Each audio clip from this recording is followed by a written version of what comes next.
जम्मू काश्मीरमधील पहलगाममध्ये झालेल्या हल्ल्यामध्ये अकोल्याचे काही पर्यटक त्या ठिकाणी अडकले होते आणि आज ते सुखरूप या ठिकाणी आलेले आपण पाहू शकता की या ठिकाणी पर्यटक झालेले आहेत. नेमकं त्याच्याकडून जाणून या. ताई मला सांगाल की आज तुम्ही या ठिकाणी इथे आलेला आहात, नेमकं काय सांगाल, कसा अनुभव होता काय? अनुभव म्हणजे तसा तर सुरुवातीला एकदम आमचा कार्यक्रम अगदी नियमित वेळेनुसार जसं आमचं नियोजन झालं होतं गुरुमाऊली टूर्स अँड ट्रॅव्हल्सवाल्यांचं त्याप्रमाणेच चालला होता. पण आम्ही जेव्हा जम्मूला पोहोचलो तर आम्हाला असं कळलं की बुवा तिथे लँडस्लायडिंग झालेली आहे. त्याच्यामुळे जो जम्मू आणि श्रीनगरचा जो जवळचा रस्ता होता तो बंद झाला होता. तर आम्ही दुसऱ्या दिवशी मग जम्मू टू श्रीनगर, पुंछ आणि पुलवामा मार्गे आम्ही पूर्ण 22-23 तासाचा प्रवास करून आम्ही श्रीनगरला पोहोचलो. त्याच्यामुळे आमचा तो वेळ वाया गेल्यामुळे जो ठराविक वेळेनुसार किंवा त्या दिवसानुसार आमचा जो पहलगामचा प्रोग्राम होता तो आम्ही पोस्टपोन करून आम्ही पहिले सोनमर्ग घेतली.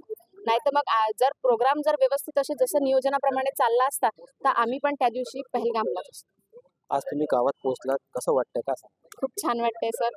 आम्ही महाराष्ट्र शासनाचे, मोदी साहेबांचे आणि फडणवीस साहेबांचे, तसेच तिथल्या CRPF जवानांचे आणि तिथल्या लोकल लोकांचे, तसेच गुरुमाऊली टूर्स अँड ट्रॅव्हल्सचे जे हे आहेत संचालक अंबादास सप्रे आणि पंकज साहू आणि तसेच आमच्या सगळ्या सोबतींचे मी खूप खूप आभार मानते की त्यांनी आम्हाला इथपर्यंत सुखरूप आणलं. आपल्यासोबत अजून या ठिकाणी काही पर्यटक आहेत. दादा मला सांगा, तुम्ही या ठिकाणी सोबत होतात, कसा अनुभव आहे, नेमकं काय सांगा? आम्ही त्या ठिकाणी असताना आम्हाला ज्या वेळेस हे कळलं सगळं किंवा अशा लोकांना त्यांनी आतंकवाद्यांनी ठार केलेला आहे म्हणून, त्यानंतर आम्हाला पण भीती वाटायला लागली होती. आमच्यासोबत मुलं होते, लहान मुली होत्या, त्या घाबरून गेले होते. सगळे वातावरण ताणल्यासारखं वाटत होतं त्या ठिकाणी, टेन्स वातावरण होतं. पण तेथील जवान, सिक्युरिटी जी तैनात होती ते सिक्युरिटी फोर्सवाले कॉपरेटिव्ह होते. ते वेळोवेळी आम्हाला माहिती देत होते, सहकार्य सुद्धा करत होते आणि ते बंदूकधारी असल्यामुळे आम्हाला आत्मविश्वास वाटत होता की आमचा कोणीच वाईट करू शकत नाही या ठिकाणी म्हणून.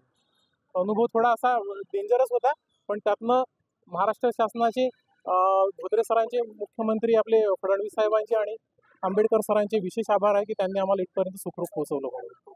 मनात भीती होती, पण आज ठिकाणी जे सुखरूप पोहोचल्याबद्दल आता आनंद होतो. आपल्यासोबत अजून या ठिकाणी काही मावशी, मला सांगाल मावशी, तुम्ही त्या ठिकाणी त्या पहलगामला होत्या, तुम्ही पोहोचलो, कसा अनुभव, नेमकं काय सांगाल? पहलगामला पोचायच्या आधीच आम्हाला म्हणजे कुठेतरी अडथळा आला. आम्ही जाणार त्याच दिवशी तीच आमची म्हणजे वेळ आली, पण काळ नव्हता आला. काळ आला पण वेळ नव्हती आली. तर तिथे वर्षाव झाला, त्यामुळे रस्ता बंद झाला. बंद झाल्यामुळे आम्हाला दुसरा मार्ग काढावा लागला. त्या मार्गामुळे आम्ही कठाड्याला पोहोचलो. ते तिथपर्यंत काहीतरी देवानीच आम्हाला वाचवलं. तिथपर्यंत पोहोचल्यामुळे आम्हाला इकडे जायला पर्याय नव्हता. पर्याय नसल्यामुळे मग आम्हाला तिथेच सगळे आमच्या नातेवाईकांचं हे आलं आम्हाला फोन की तुम्ही कुठे चालल्या. आम्ही म्हटलं असं असं बंद असल्यामुळे आम्ही याला पोचलो आणखी पहलगामला. तर म्हणे कुठे जाता, मरता का? म्हणे तिथे असं असं झालेलं आहे. असं म्हणताच आमचे 7 गेले आणि 5च राहिले. पुढचं काय आम्हाला काही कळायला मार्ग नाहीये. त्यानंतर ती गाडी आमची श्रीनगर पर्यंत कशी पोहोचेल त्यातूनही आम्हाला तो मार्ग जो होता, सकाळी आम्ही 5ला निघालो, रात्री 11ला पोहोचलो ना. 11ला पोहोचेपर्यंत तो जो आमचा भीती जी होती, ज्या एरियातून आम्ही गेलो तो एरिया दहशतवादी होता. आणि त्या दहशतवादी एरियामध्ये आम्हाला रात्रीचे 9 किंवा 10 वाजले, 11 वाजले.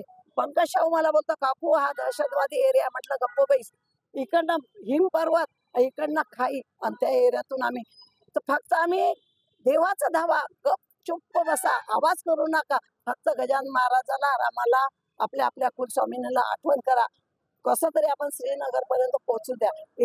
तिथेच असं झालं, कोणाच्या मनातलं सांगू नाही शकत. इथेच जर काही झालं, तिथे गेल्यावर आमचे साठवण केलं की नाही तुम्ही सेफ मध्ये काही घाबरू. आज तुम्ही अकोल्यात पोहोचलात, कसं वाटतंय का?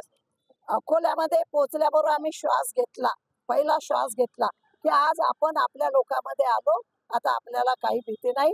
पण एका हिशोबाने की आपण इथे पोचलो हे आपलं भाग्य, काहीतरी आपली पुण्य आडवी आली म्हणून. नाही तर आम्ही तिथे इथल्या लोकांना तिथे यावं लागलं असतं किंवा विमानाने आम्हाला आहुती द्यावं लागली असती. याच्या पुढे पर्याय काहीच नव्हता. एवढंच ते होते आलेले पर्यटक जे जम्मूवरून या ठिकाणी आता जम्मूच्या पहलगाम या ठिकाणी आलेले आहेत. त्यांनी होतं की बाबा जी भीती होती, कारण काय की दहशतवाद्याच्या एरियातच आम्ही त्या ठिकाणी होतो, आम्ही अख्खी रात्र या ठिकाणी काढली, पण आज आम्ही या ठिकाणी सुखरूप आम्ही या ठिकाणी पोहोचलो, त्याचा आनंद या ठिकाणी व्यक्त केला. गणेश सोनवणे, TV9 मराठी, अकोला.